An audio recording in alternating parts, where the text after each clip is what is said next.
الحمدللہ وہ بھی وقت سے تقریباً 1-1.5 گھنٹہ پہلے یہاں آ چکی. انہوں نے بھی غیر معمولی محنت کی ہے.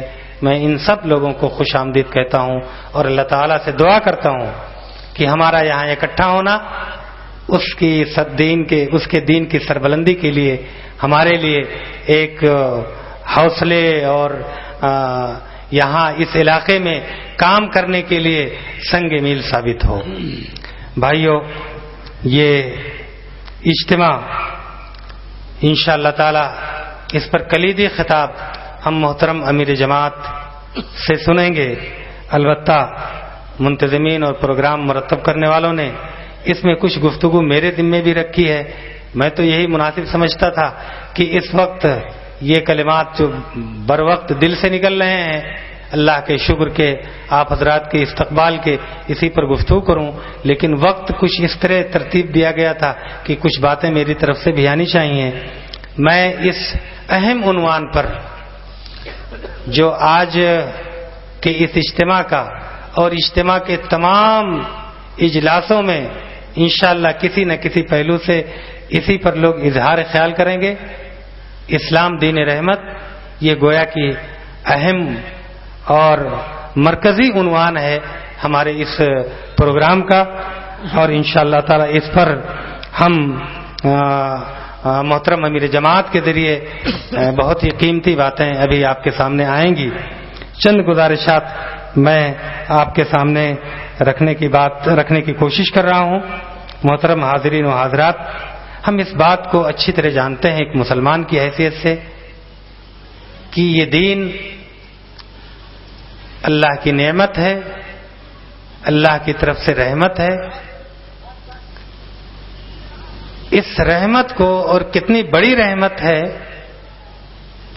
اس کو سمجھنے کی ضرورت ہے، اس پر غور و فکر کرنے کی ضرورت ہے. میں آپ کی توجہ مبذول کراؤں گا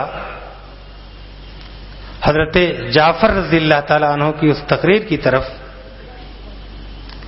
کہ جب وہ بادشاہ کے سامنے پیش ہوئے اور جو مسلم وہاں موجود تھے، جو صحابہ اکرام وہاں موجود تھے، انہوں نے آپ ہی کو اپنا نمائندہ بنایا. تو اس وقت انہوں نے جو تقریر فرمائی تھی بادشاہ کے سامنے، اس میں اسلام کو ایک رحمت کے طور پر پیش کیا تھا. خاص طور سے اس وقت جو خرابیاں، جو بیماریاں عرب میں رائج تھیں بڑے پیمانے پر، فرد جس میں ملوث تھا، ان کا ذکر کرتے ہوئے بطور خاص حضرت جعفر رضی اللہ تعالیٰ عنہ نے اس وقت فرمایا تھا کہ اللہ کو ہمارے اوپر رحم آیا اور اللہ نے ہمیں میں سے ایک رسول مبعوث فرمایا جس کی یہ تعلیمات تھی. اجنبی ماحول، اجنبی لوگ، وہاں اسلام کی نمائندگی کرنے کا یہ پہلا موقع تھا. اس پہلو سے آپ حضرت جعفر رضی اللہ تعالیٰ عنہ کی اس تقریر کو سامنے رکھیں. یہاں اعادہ مقصود نہیں ہے، اشارہ میں کر رہا ہوں کہ اس پہلو سے اسلام کے مطالعے کی ضرورت ہے، اس پر غور و فکر کی ضرورت ہے، اس کو اپنی زندگیوں میں داخل کرنے کی ضرورت ہے، اور اس پہلو سے اسلام کی شہادت دینے کی ضرورت ہے. عملی طور پر قولی شہادت بے شک ہم دے رہے ہیں اور دیں گے، لیکن اس امت کو، اس ملک میں اس پہلو سے کھڑا ہونا ہے کہ ہمیں عملی شہادت دینی ہے. اور ہمیں اپنے سامنے حضرت جعفر رضی اللہ تعالیٰ عنہ کا وہ خطاب اور آپ کے ساتھ جو صحابہ کرام حبشہ تشریف لے گئے تھے، ان کی زندگیوں کو اس پہلو سے دیکھنا چاہیے، اس کا مطالعہ کرنا چاہیے. یہاں میں آپ سے صرف یہ عرض کروں گا کہ رحمت ہے، ایک مومن کی حیثیت سے ہم اس کو مانتے ہیں، لیکن آپ عقلی طور پر غور کریں، عقل کا استعمال کریں اور دیکھیں تو عقل اس کی گواہی دے گی کہ بے شک اس کائنات کا ایک ہی خالق ہے، ایک ہی رازق ہے، ایک ہی مدبر و منتظم ہے، ایک ہی حاکم ہے. اس کی ذات اور اس کے صفات میں کوئی شریک اس کا اور ساجی نہیں ہے. اس پر جتنا غور کریں گے اپنے اوپر طاری کریں گے اس کو اور دیکھیں گے کہ گھر کا ایک نظام چلانے کے لیے اگر کئی ایک مالک بنا دیں گے تو گھر کا نظام نہیں چل سکتا. ایسے ہی اس کائنات کی تمام چیزوں پر غور کے نتیجے میں یہ بات ہمارے سامنے آتی ہے کہ اس کا بنانے والا چلانے والا صرف ایک اللہ ہے. جس طرح اس کی ذات میں کوئی شریک نہیں ہے ویسے ہی اس کی صفات میں کوئی شریک نہیں ہے. یہ بات جب ہمارے سامنے واضح ہو جاتی ہے اور اس پہلو سے جب ہم غور کرتے ہیں تو پھر اس کے بعد دوسری تمام چیزیں خود اپنی ذات اور ہماری کیا ذمہ داریاں ہیں, ہم اس دنیا میں کس لیے تشریف حاضر ہوئے ہیں, یہ تمام چیزیں ہمارے سامنے واضح ہوتی چلی جاتی ہیں. بھائیو, قرآن مجید کے حوالے سے بھی آپ نے دیکھا کہ محترم مولانا محمد یوسف اصلاحی صاحب نے ایک مؤثر گفتگو فرمائی ہے اور بہت ساری چیزیں آپ کے سامنے قرآن کے حوالے سے رکھی گئی ہیں. یہ اللہ کی آخری کتاب ہدایت ہے. اس پہلو سے یہ بات ہمارے سامنے آئی ہے. یہ بات بھی ہمارے سامنے آئی ہے کہ اس کتاب کے شارح محمد الرسول اللہ صلی اللہ علیہ وسلم ہیں. آپ کی زندگی, آپ کا طریقہ, یہ سب کچھ محفوظ ہے. جس طرح آپ نے اس دین کی تشریح, توضیح اور تعبیر فرمائی وہ سب کچھ ہمارے سامنے محفوظ ہے.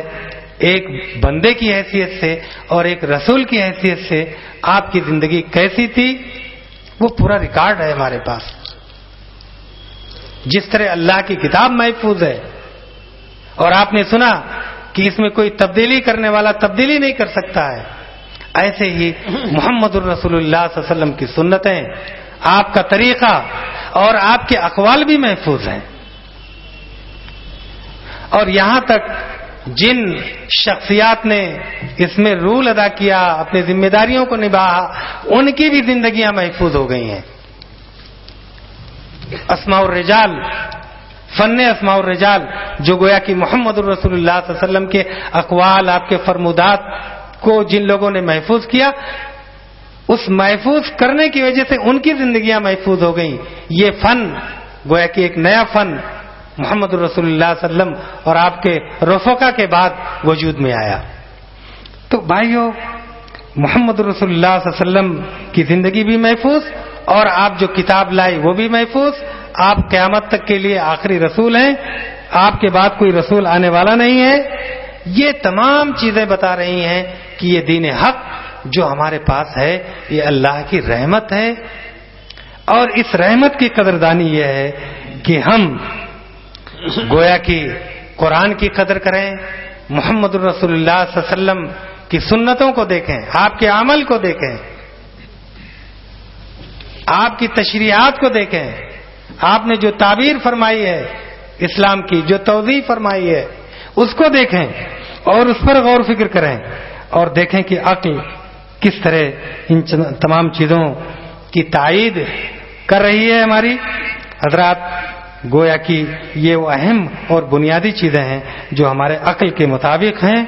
اسی وجہ سے قرآن کریم میں جگہ جگہ یہ بات کہی گئی ہے کہ یہ قرآن پر غور و فکر کیوں نہیں کرتے. افلا یتدبرون القرآن ام علی قلوب اقفالها. تو گویا کہ یہ دین عقلی دین ہے, فطری دین ہے, اسی وجہ سے یہ دین رحمت ہے. آپ کسی دین کے بارے میں اگر یہ جاننا چاہیں, کسی نظام کے بارے میں, نظام زندگی کے بارے میں یہ سمجھنا چاہیں کہ یہ دین اسلام کے مقابلے میں کیسا دین ہے, تو اس کے لیے کچھ رہنما اصول یہ دین فراہم کرے گا. اس لیے کہ یہ دین اپنے بارے میں کچھ چیزیں بتاتا ہے, کچھ ایسے طریقے کہ جس پر اس دین کی تعلیمات کو آپ کو دیکھیں, آپ دیکھیں گے کہ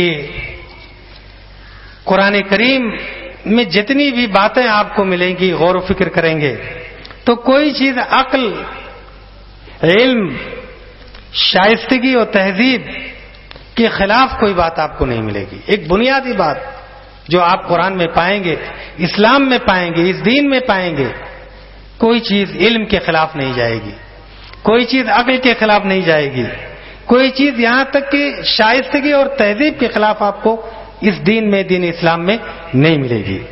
اسی طرح آپ دیکھیں گے کہ دین اسلام اور خود یہ کتاب قرآن کریم آپ کو کسی خاص چیز کی طرف، وقتی چیز کی طرف، کسی خاص گروہ کی طرف، کسی خاص ملک کی طرف، کسی خاص زبان کی طرف نہیں بلا رہا ہے، بلکہ یہ کتاب آپ کو گویا کہ ان تمام تفریقات کو مٹاتے ہوئے قرآن کریم نسلی، وطنی، رنگ، پیشہ و حرفت، ان تمام چیزوں کو مٹاتے ہوئے اللہ کا بندہ بننے اور جو احکامات یہ کتاب ہمیں دے رہی ہے اس کو قبول کرنے کی طرف یہ کتاب ہمیں دعوت دیتی ہے۔ تو اس پہلو سے بھی جتنا کچھ آپ غور کریں گے تو یہ بات آپ کے سامنے آئے گی کہ یہ دین الحمدللہ ان تمام انسانوں کے گڑھے ہوئے تصورات جو ہم نے نسل کی بنیاد پر، وطن کی بنیاد پر، رنگ کی بنیاد پر اور یہاں تک کہ اس ملک میں پیشہ و حرفت کی بنیاد پر اختیار کر رکھا ہے اور اونچ نیچ کا معیار بنا رکھا ہے، جسے اسلام نے اسے ختم کیا، ماضی میں بھی ختم کیا، حال میں بھی اسلام اس کو ختم کر سکتا ہے۔ اس ملک میں اس پہلو سے اس دین رحمت پر غور کرنا چاہیے کہ اس دین نے فرمایا ہے، اللہ کا ارشاد ہے، یا ایھا الناس انا خلقناکم من ذکر و انثی وجعلناکم شعوبا وقبائل لتعارفوا ان اکرمکم عند اللہ اتقاکم۔ قرآن کی اس عظیم پیغام کو اس ملک میں ہمیں پیش کرنا ہے،